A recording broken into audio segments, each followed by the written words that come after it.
तन मन धन से लगी हैं। आज के कार्यक्रम के बारे में आज का कार्यक्रम और आज का दिन बहुत पवित्र दिन है, क्योंकि जो हमारी संस्था की विचारधारा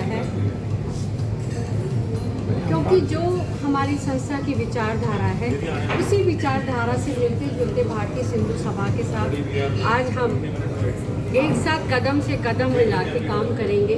हमारे जीवन के जो नैतिक मूल्य हैं, हमारी सिंधु संस्कृति है, संस्कार है, इसको बढ़ावा देने के लिए एक इंसानियत का तकाजा है, एक मानव धर्म है, जिसे हमें निभाना है।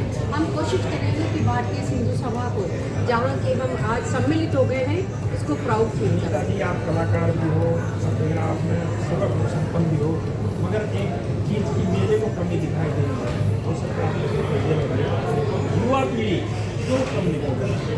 नहीं सर, अब हमने शुरू किया है, क्योंकि देखिए सर, युवा पीढ़ी को आगे बढ़ाने वाले भी हम बड़े हैं। और मैं आपको बता दूं, हमारा यूथ विंग अब तैयार हो गया है। आज मैं समर्थ को मैं बताऊं, उसने हमारे लिए वेबसाइट तैयार की है। तो आज 2 बच्चे जुड़े, फिर 4 जुड़ेंगे, हम भी जुड़ेला समिति में ऐसे ही जुड़े।